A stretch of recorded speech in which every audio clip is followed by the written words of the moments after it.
பூஜல் சொந்தங்கள் அனைவருக்கும் வணக்கம். இப்போ பார்த்தீங்கன்னு சொன்னால் இந்த காணொலியில் பார்த்தீங்கன்னு சொன்னால் நயினாதீவு நாகபூசணி அம்மன் ஆலயத்தின் காவடியை பற்றித்தான் இந்த காணொலியில் குறிப்பிட இருக்கின்றேன். குறிப்பாக சொல்லப்போனால் இந்த காவடிகளை ஒப்பிட்டு பார்க்கும்போது லைன் பஸ்ஸுகளை மிஞ்சுகின்ற அளவுக்கு இந்த காவடிகள் நயினாதீவில் இருக்கின்றது. காரணம் என்னென்னு சொன்னால் கடல் தாண்டி செல்கின்ற கோயிலாக இருந்ததால் அங்கு பாதை ஓட முடியவில்லை. பாதை ஓடாத காரணத்தினால் வெளியில் இருந்து டிராக்டர்கள் வாகனங்கள் கொண்டு செல்ல முடியாத காரணத்தினால் அந்த தீவில் இருக்கின்ற சில டிராக்டர்கள் மட்டுமே தூக்கு காவடிகளை தயார் நிலையில் வைத்திருந்து அடியவர்களுடைய நேர்த்திகளை நிறைவேற்றுவதற்காக அங்கு குறிப்பிட்ட சில டிராக்டர்கள் மட்டுமே நிற்கின்றது.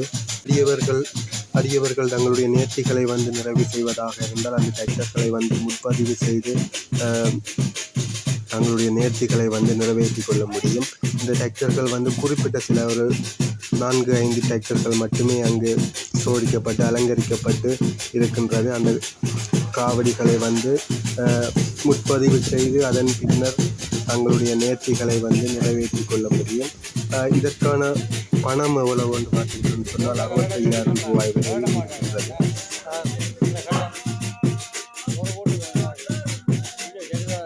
அதிகமான சோடினைகள், அதிகமான முட்கள் குத்தி காவடி எடுப்பதாக இருந்தால் அதற்கான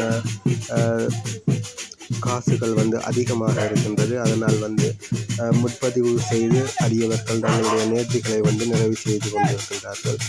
நயினாதீவில் நாகபூசணி அம்மன் ஆலயத்தில் வருடாந்த அலங்கார மகோற்சவ திருவிழா இடம்பெற்று கொண்டிருக்கின்றது. அந்த ஆலயத்திற்கு காவடி எடுப்பதற்காக சற்று தொலைவில் உள்ள ஒரு ஆலயத்தில் இருந்து காவடிகளை கொண்டு வருகின்றார்கள் நாகபூசணி அம்மன் ஆலயத்திற்கு. இந்த காவடிகளில் பார்த்தீர்கள்னு சொன்னால் அதிகாலையில் தொடக்கம் நள்ளிரவு வரை அந்த காவடிகள் ஆலயத்திற்கு கொண்டே இருக்கும்.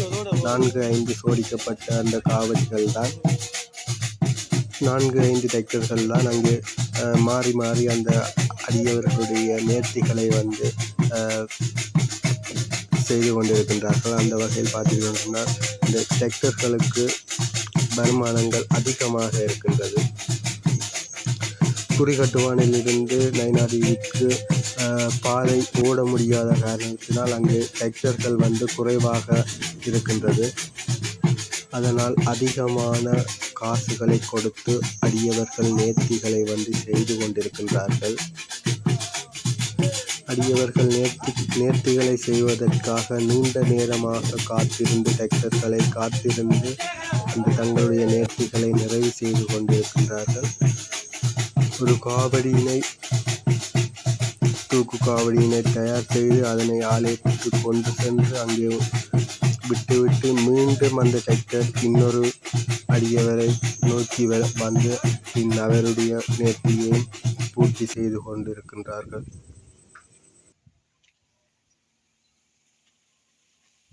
தற்போது பார்த்தீர்கள்னு சொன்னால் நயினாதீவு ஆலயத்திற்கு அருகிலுள்ள ஒரு முருகன் ஆலயத்தில் ஒரு அடியவரின் நேர்த்தி அங்கு முள்குத்தி காவடியில் ஏற்றப்பட்டு தூக்கி கட்டப்படுகின்றது. ஆலயத்திற்கு செல்வதற்காக நயினாதீவு ஆலயத்திற்கு செல்வதற்காக அந்த காவடி தயார் நிலையில் இருக்கின்றது.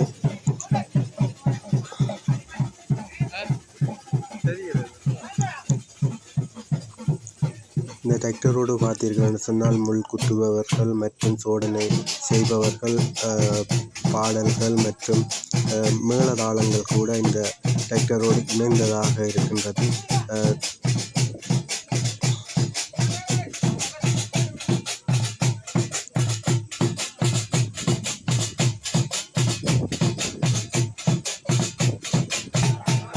இன்னும் சற்று நேரத்தில் இந்த ஆலயத்திற்கு செல்ல இருக்கின்றது. பார்த்தீர்கள்னு சொன்னால் இந்த ஆலயத்திற்கு அருகிலுள்ள ஆலயத்திற்கு செல்வதற்கு ஒரு குறைந்தளவு நேரமே எடுக்கின்றது. ஏனென்று சொன்னால் மிகவும் வேகமாகத்தான் இந்த டிராக்டர்கள் செல்ல வேண்டிய காரணம் இருக்கின்றது. மேலும் இன்னொரு அடியவரின் நேர்த்திகளை நிறைவேற்றுவதற்காக கொண்டு போய் இந்த காவடியை இறக்கிவிட்டு மீண்டும் இன்னொரு காவடியினை ஏற்றுவதற்காக வருகை தர இருக்கின்றார்கள்.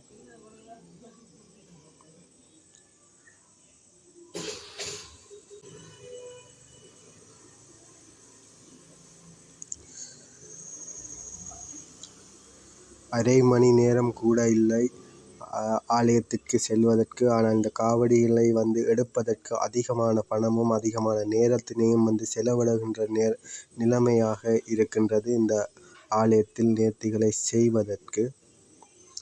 காரணம் அந்த பாதை ஓட்டம் இல்லாததுதான் காரணமாக இருக்கின்றது. இருப்பினும் அடியவர்கள் தங்களுடைய நேர்த்திகளை சிரமம் பார்க்காது தங்களுடைய நேர்த்திகள் நிறைவேறும் வரை பொறுமையாக இருந்து தங்களுடைய பணங்களையும் செலவழித்து மிகவும் நேர்த்தியாக செய்கின்றார்கள். தற்போது பார்த்தீங்கன்னு சொன்னால் இந்த காவடியில் ஏற்றப்பட்டு சகல வேலைகளும் முடிவடைந்து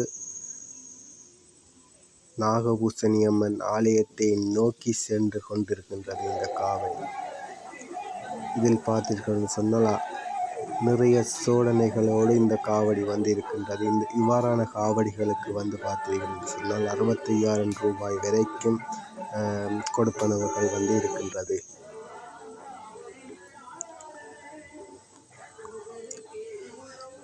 இவ்வளவுதான் விஷயம்.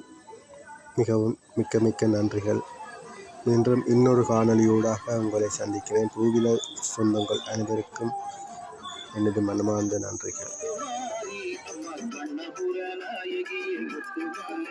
அம்மா சக்தி கரகம் கொண்டவரே முத்துமாரி, அம்மா சங்ககிரி மக